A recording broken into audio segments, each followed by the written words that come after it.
ఇవాళ కాకినాడ జిల్లాలో deputy CM Pawan Kalyan పర్యటించనున్నారు. ఉప్పాడ తీర ప్రాంతంలో నెలకొన్న కాలుష్య సమస్యపై పవన్ దృష్టి సారించారు. కలెక్టరేట్లో మత్స్యకారుల ప్రతినిధులు అధికారులతో కలిసి ఆయన సమీక్ష సమావేశం నిర్వహించనున్నారు. అనంతరం మధ్యాహ్నం ఉప్పాడలో జరిగే బహిరంగ సభలో మత్స్యకారుల సమస్యలు తెలుసుకుని దీనిపై ప్రసంగించనున్నారు.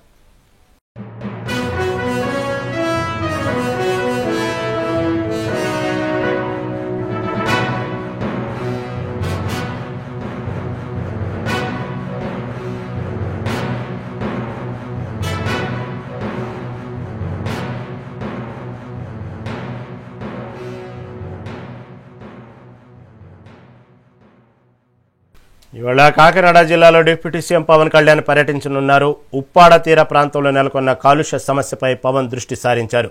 కలెక్టరేట్లో మత్స్యకారుల ప్రతినిధులు అధికారులతో కలిసి ఆయన సమీక్ష సమావేశం నిర్వహించనున్నారు. అనంతరం మధ్యాహ్నం ఉప్పాడలో జరిగే బహిరంగ సభలో మత్స్యకారుల సమస్యలు తెలుసుకుని దీనిపై ప్రసంగించనున్నారు.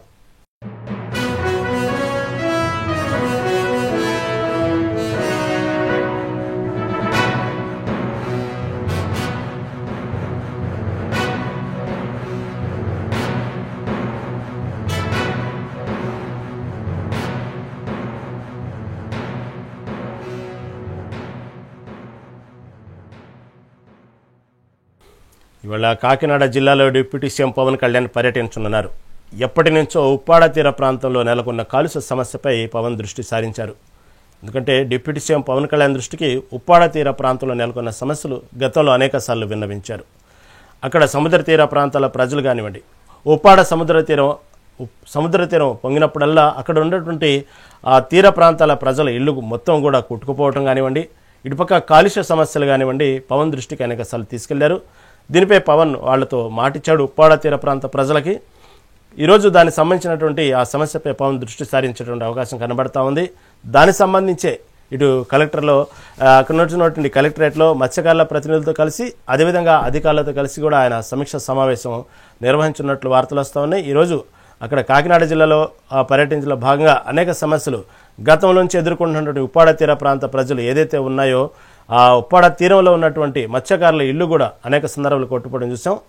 కాబట్టి ఇవాళ కాకినాడ జిల్లాలో డిప్యూటీ సీఎం పవన్ కళ్యాణ్ పర్యటన గురించి మరింత సమాచారం మా ప్రతినిధి ఉదయ్ అందిస్తారు. Welcome to Mega nine. నేను ఉదయ్, ఉమ్మడి ఉభయ గోదావరి జిల్లాల కోఆర్డినేటర్. పిఠాపురం నుంచి పవన్ కళ్యాణ్ ఎమ్మెల్యేగా గెలుపొందిన తర్వాత పిఠాపురం అభివృద్ధి వైపు పరుగులు తీస్తుందని చెప్పుకోవచ్చు. ఎన్నో దశాబ్దాల నుంచి అసలు ఈ సమస్యలు తీరతాయా, ఎవరు ఎంతమంది ప్రజాప్రతినిధులు మారినా, ఎన్ని ప్రభుత్వాలు మారినా తమ సమస్యలు పట్టించుకోవట్లేదు, ఇది శాశ్వత పరిష్కారం అయితే ఈ సమస్యలకు చూపట్లేదని పిఠాపురం ప్రజలైతే ఎంతో నిరాశ నిస్పృహలతో ఉన్న సమయంలో పవన్ కళ్యాణ్ ఇక్కడి నుంచి ఎమ్మెల్యేగా గెలుపొందిన తర్వాత ఒక్కొక్కటిగా ఎప్పటి నుంచో అలా పరిష్కారం కానీ సమస్యలను ఒక్కొక్కటిగా పరిష్కారం చూపిస్తూ పిఠాపురం నియోజకవర్గాన్ని అభివృద్ధి పదంలో అయితే పరుగులు పెట్టిస్తున్నారని చెప్పుకోవచ్చు. తాజాగా పిఠాపురంలో అయితే కొన్ని సమస్యలు అయితే మళ్ళీ వెలుగులోకి వచ్చాయి. అంటే పిఠాపురంలో అంటే ఉప్పాడలో ఉన్న మత్స్యకారులు అయితే తమకు వేట చిక్కట్లేదు, సముద్రంలో కాలుష్యం పెరిగిపోతుంది. ఈ నేపథ్యంలోనే తమకు వేట చిక్కక కనీసం ఎంత దూరం వేటకు వెళ్ళినా చేపలు పడట్లేదని గత మూడు రోజులు అయితే ఉప్పాడ సెంటర్లో అయితే దీక్షలు చేయడం జరిగింది. మూడో రోజు వంట వార్పు అయితే కూడా చేయడం జరిగింది. ఈ సంఘటనను దృష్టిలో పెట్టుకుని Pithapuram MLA Pawan Kalyan, AP deputy CM Pawan Kalyan అయితే స్పందించడం జరిగింది. అసెంబ్లీ ముగిసిన తర్వాత వెంటనే వచ్చి మత్స్యకారులతో దీనిపై చర్చిస్తాను, వారి సమస్యలకు పరిష్కారం చూపిస్తానని కూడా ఆయన చెప్పడం జరిగింది.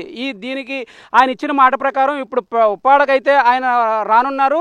ముందుగా పెరుమాళపురంలో ఆయన అక్కడ ఉన్న సముద్ర తీరాన్ని పరిశీలించి అక్కడి నుంచి నేరుగా ఉప్పాడ మినీ హార్బర్కి అయితే వస్తారు. మినీ హార్బర్ నుంచి తర్వాత ఉప్పాడ జంక్షన్లో అయితే మత్స్యకారులను ఉద్దేశించి వారి సమస్యల పరిష్కారం కోసం ఏ చర్యలు చేపట్టారనే దాని మీద ఆయన వారితో మాట్లాడుతున్నారు. దీనికి ఒక పబ్లిక్ మీటింగ్ కూడా అరేంజ్ చేశారు. ఈ నేపథ్యంలో పవన్ కళ్యాణ్ కూడా కొన్ని అంశాల మీద అయితే దృష్టి పెట్టారు. ఎన్నో దశాబ్దాల నుంచి ఈ అరవిందో కానీ హెటిరో కానీ ఈ ఫ్యాక్టరీలు అయితే సముద్రంలో కాలుష్యాన్ని విడుదల చేస్తున్నాయి. అంటే సుమారు 30 సంవత్సరాల నుంచి ఈ కంపెనీలు అయితే నడుస్తున్నాయి. మత్స్యకారులు ఎప్పటికీ అంటే అప్పట్లో మత్స్యకారులకు సమస్యగా కాంది ఈ పిఠాపురం నుంచి పవన్ కళ్యాణ్ గెలుపొందిన సంవత్సరంన్నర తర్వాత ఈ సమస్య మళ్ళీ తెరపైకి రావడం మత్స్యకారులు ఈ సమస్యపై తీవ్రంగా పోరాడడం, అసలు వెనక ఎవరున్నారు, ఈ సమస్య వెనక ఎవరున్నారు, ఇది ఇప్పుడు తెరపైకి రావడానికి కారణం ఏంటనే దాని మీద కూడా పవన్ కళ్యాణ్ అయితే పూర్తిగా విచారణ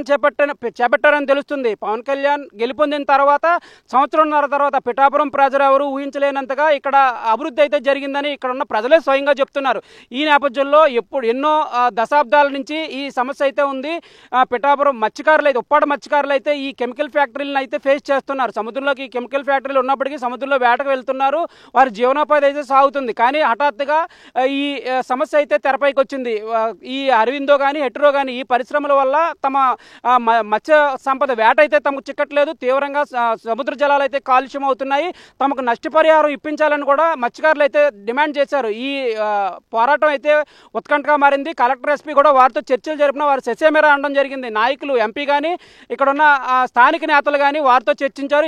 ఎట్టి పరిస్థితుల్లోనూ తాము దీక్షను విరమించబోమని పవన్ కళ్యాణ్ వచ్చి తమతో నేరుగా మాట్లాడి తమకు ఒక హామీ ఇస్తేనే ఈ దీక్ష విరమిస్తామని కూడా చెప్పడం జరిగింది. ఈ మాటను అసెంబ్లీ జరుగుతున్న సమయంలో పవన్ కళ్యాణ్కి అయితే ఇక్కడ ఉన్న నేతలు చెప్పడం జరిగింది. పవన్ కళ్యాణ్ వారి మాటలకు స్పందించి మత్స్యకారుల సమస్యలను పరిష్కరించడానికి తాను అసెంబ్లీ పూర్తయిన తర్వాత ఇక్కడ ఉప్పాడకు వచ్చి ఇక్కడ సమస్యను ఒకసారి పరిశీలిస్తాను అని చెప్పడం జరిగింది. ఈ మేరకే ఒక కమిటీని అయితే ఏర్పాటు చేశారు. అలాగే ఈ మత్స్యశాఖ అలాగే పరిశ్రమల శాఖ అధికారులతో ఒక కమిటీని అయితే ఇప్పటికే ఏర్పాటు చేయడం జరిగింది. వీరితో ఒక పూర్తి నివేదిక వచ్చిన తర్వాత అసలు దీని మీద ఎలాంటి చర్యలు తీసుకోవాలి, వీరికి కావాల్సిన పరిష్కారం కానీ అలాగే నష్టపరిహారం కానీ ఏ విధంగా అందజేయాలనే దాని మీద కూడా పవన్ కళ్యాణ్ ఇప్పటికే తనకు ఒక అంచనాకు వచ్చినట్లు కూడా తెలుస్తుంది. మొత్తం మీద చూసుకున్నట్లయితే ఇక్కడ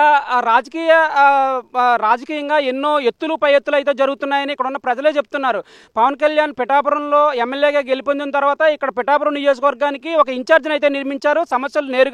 పిఠాపురం ప్రజల సమస్యలు నేరుగా ఆయనకే చెప్పుకోవాలని కూడా చెప్పడం జరిగింది. ఆయన తమ దృష్టికి తీసుకొచ్చి వీలైనంత త్వరగా ఆ సమస్యలు పరిష్కరిస్తామని కూడా పవన్ కళ్యాణ్ చెప్పడం జరిగింది. ఈ నేపథ్యంలో ఇక్కడ ఉన్న ఇన్ఛార్జ్ కేవలం ఒక ఉద్యోగ బాధ్యతగా ఉదయం నుంచి సాయంత్రం వరకు చేస్తున్నారు తప్ప సమస్యలు కొన్నింటినైతే తన దాకా రావట్లేదని కూడా మన జరిగిన ఒక మీటింగ్లో ఆయన హెచ్చరించడం కూడా జరిగిందని చెప్తున్నారు. ఇక్కడున్న నేతలు అంటే గత ఎన్నికల్లో పిఠాపురం నుంచి టికెట్ ఆశించి భంగపడ్డ నేతలు పవన్ కళ్యాణ్ చేసే ప్రతి పనికి అడ్డుగా మారుతున్నారు. ఆయన ఏదోలా అబాస్పాలు చేయాలని ప్రయత్నించి చివరికి వారే అబాస్పాలవుతున్న పరిస్థితి అయితే పిఠాపురంలో నెలకొంది. మొత్తం మీద ఈ నేపథ్యంలో అంటే ఈ రాజకీయ గణాంకాల నేపథ్యంలో పవన్ కళ్యాణ్ నేరుగా ఎదుర్కోలేక వారు అడ్డుదారులు దొక్కుతున్నారు. జనసేనని ఏదో విధంగా ఇక్కడ పిఠాపురంలో ప్రజలకు దూరం చేయాలని కొన్ని కుట్రలు అయితే పన్నుతున్నారని చెప్తున్నారు. ఆ నేపథ్యంలోనే ఎన్నో దశాబ్దాల నుంచి ఉన్న ఈ సమస్యను తాజాగా తెరపైకి తెచ్చారు. కేవలం కొన్ని ప్రలోభాలకైతే మత్స్యకారులను ప్రలోభపెట్టి ఈ సమస్యను తెరపైకి తెచ్చి వారితో ఈ నిరసనలు అయితే చేయిస్తున్నారని కూడా ఇక్కడ ఉన్న ప్రజలు చెప్తున్నారు. ఇక్కడ ఎన్నికల తర్వాత కొంతమంది అయితే జనసేన పార్టీలోకి రావడం, ప్రజలతో నేరుగా మమేకమవడం, వారి సమస్యలను దృష్టికి తీసుకెళ్ళడం. అంటే గతంలో పిఠాపురం నియోజకవర్గాన్ని వారు ప్రజాప్రతినిధులుగా ఉన్న సమయంలో ఎన్నో సమస్యలు తమ దృష్టికి ఉన్నాయి. కొన్ని అయితే తాము చేయలేకపోయాము ప్రజాప్రతినిధులుగా ఉన్నా. కానీ పవన్ కళ్యాణ్ ఈ సమస్యలను అయితే ఎంతో వేగంగా పరిష్కరిస్తున్నారని చెప్తున్న కొంతమంది అయితే ఇక్కడ కీలక పాత్ర పోషిస్తున్నారు జనసేనలో. ఈ నేపథ్యంలోనే వారు కనుక మరిన్ని కీలక బాధ్యతలు కనుక చేపడితే రానున్న స్థానిక సంస్థల ఎన్నికల్లో తమ పరాభవం తప్పదు, ఎలాగైనా సరే వారిని అడ్డుకట్ట వేయాలనే నేపథ్యంలో ఈ రాజకీయ కోణం తెరపైకి తెచ్చారని కూడా ఇక్కడ ప్రజలు విమర్శిస్తున్నారు. వచ్చే ఎన్నికల్లో ఎట్టి పరిస్థితుల్లోనూ స్థానిక సంస్థల ఎన్నికల్లో జనసేన విజయకేతనం ఎగరవేస్తామని చెప్పిన నేతనైతే ఏదో విధంగా పక్కన పెట్టాలి, ఏదో విధంగా ఇబ్బంది పెట్టాలనే ఒక కారణంతో మొత్తం మీద రాజకీయ కోణంతో పవన్ కళ్యాణ్ తప్పుదోవ పట్టించే విధంగా ఈ నిరసన ప్రదర్శనలు జరుగుతున్నాయి. మత్స్యకారులు ఎన్నో సంవత్సరాల నుంచి ఈ సమస్య ఉన్నప్పటికీ మత్స్యకారులు ఈ 15 రోజుల్లోనే ఈ సమస్యను తెరపైకి తెచ్చి వెంటనే పరిష్కారం చేయాలని వారు భీష్మించి కూర్చోవడం ఎంతవరకు సమంజసం అని కూడా ఇక్కడ కొంతమంది అయితే ప్రశ్నిస్తున్నారు. మొత్తం మీద ఇవన్నీ కూడా పవన్ కళ్యాణ్ దృష్టికి అయితే చేరడం జరిగింది. పవన్ కళ్యాణ్ ఇక్కడ ఉన్న రాజకీయ గణాంకాలు, ఇక్కడ రాజకీయ కుట్రలు కుతంత్రాలకు కూడా పవన్ కళ్యాణ్ సమాధానం అయితే సిద్ధం చేసుకున్నారని చెప్పుకోవచ్చు. ఇవన్నీ అంటే ఇక్కడ జరుగుతున్న పరిణామాలన్నీ పవన్ కళ్యాణ్ ఇప్పటికే బేరీజ్ వేసుకున్నారు. అసలు ఎందుకు ఈ మత్స్యకారులు ఎందుకు ఈ నిరసన ప్రదర్శనలు చేస్తున్నారు, వారికి కావాల్సింది ఏంటి, వాళ్ళని రెచ్చగొడుతున్నారు, వారు వెనక ఉన్నది ఎవరు అనే దాని మీద కూడా పవన్ కళ్యాణ్ పూర్తి సమాచారం అయితే తెప్పించుకున్నారని చెప్తున్నారు. మొత్తం మీద ఇవన్నీ పక్కన పెడితే పవన్ కళ్యాణ్ అయితే ఉప్పాడకైతే రానున్నారు, మరికొద్ది సేపట్లో ఉప్పాడకు రానున్నారు. ఉప్పాడకు వచ్చిన తర్వాత ఉప్పాడ మత్స్యకారులతో నేరుగా మాట్లాడి వారి సమస్యకు పరిష్కారం చేసే దిశగా కూడా ప్రయత్నాలు చేయనున్నారు. ఈ పవన్ కళ్యాణ్ టూర్ తర్వాత అంటే పవన్ కళ్యాణ్ ఈ రోజు ఇక్కడ పిఠాపురంలో సందర్శించిన తర్వాత మత్స్యకారులతో మాట్లాడిన తర్వాత ఈ సమస్యను పూర్తిగా పరిష్కరిస్తారని కూడా చెప్తున్నారు. మరోవైపు ఎన్నాళ్ళ నుంచి అంటే ఎన్నో దశాబ్దాల నుంచి ఈ ఉప్పాడ సముద్రపు కోతకైతే గురవుతుంది. దాని రక్షణ గోడగా 324 కోట్లు ఇప్పటికే కేంద్ర ప్రభుత్వం నుంచి అయితే పవన్ కళ్యాణ్ తెప్పించడం జరిగింది. ఆ రక్షణ గోడ పనులు కూడా త్వరలోనే ప్రారంభమవుతాయని చెప్తున్నారు. ఎన్నో దశాబ్దాల నుంచి ఎంతో ప్రజాప్రతినిధులు ఎన్నో పార్టీలు మారినా ఈ సమస్య ఇప్పటివరకు తీరలేదు, సమస్య పరిష్కారం కాలేదని కూడా మత్స్యకారులు ఆవేదన వ్యక్తం చేస్తున్న పరిస్థితి. ఈ నేపథ్యంలో తమ ఇల్లు పొలాలు గుళ్ళు కూడా సముద్రంలో కలిసిపోతున్నాయి. ఈ తమ ఉప్పాడ అయితే మరో ద్వారక కానుంది, ఉప్పాడ గతంలో ఉండేదని చెప్పుకునే పరిస్థితి నుంచి తమను కాపాడాలని కూడా మత్స్యకారులు అయితే పవన్ కళ్యాణ్ ప్రాధేయపడడం జరిగింది. దీనికి కూడా పవన్ కళ్యాణ్ అయితే స్పందించి ఈ సమస్యకు అయితే పరిష్కారం చూపిస్తున్నారు. మొత్తం మీద పిఠాపురం నియోజకవర్గంలో ప్రతి సమస్యకు పవన్ కళ్యాణ్ అయితే శాశ్వత పరిష్కారం దిశగా అడుగులు వేస్తున్నారు. పిఠాపురం ప్రజల గుండెల్లో దేవుడిగా నిలవడానికి పవన్ కళ్యాణ్ ప్రయత్నిస్తున్నారు. మెగా న్యూస్ కోసం వీడియో జర్నలిస్ట్ దొరబాబుతో ఉదయ్, ఉప్పాడ నుంచి.